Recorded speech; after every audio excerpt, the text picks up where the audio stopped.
Pemirsa, BPS Bali mencatat total perekonomian Bali pada triwulan ketiga tahun 2021 yang diukur berdasarkan Produk Domestik Regional Bruto (PDRB) atas dasar harga berlaku (ADHB) tercatat sebesar 54,19 triliun rupiah, atau jika diukur atas dasar harga konstan atau ADHK, PDRB Bali tersebut tercatat sebesar 35,34 triliun rupiah.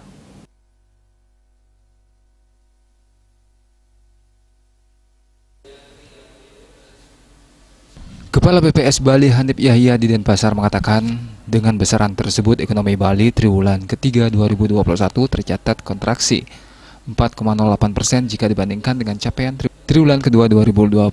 Dari sisi produksi, kontraksi terdalam tercatat pada lapangan usaha administrasi pemerintahan, pertahanan, dan jaminan sosial, yaitu minus 17,02%. Sementara dari sisi pengeluaran, kontraksi terdalam tercatat pada komponen impor barang dan jasa, yaitu minus 21,18%.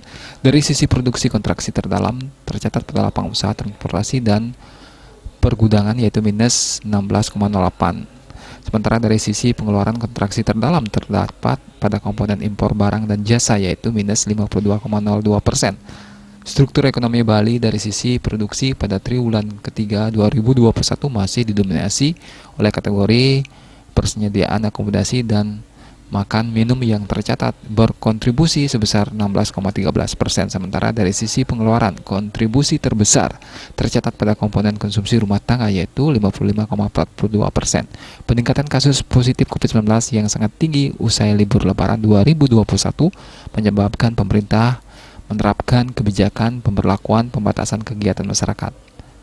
Selama triwulan ketiga 2021, hal tersebut kembali memukul perekonomian Bali, khususnya sektor pariwisata yang ada triwulan sebelumnya tengah mencoba untuk bangkit dari keterpurukan masa pandemi COVID-19 dengan adanya dukungan dari pasar wisatawan domestik. Bisnis Bali melaporkan.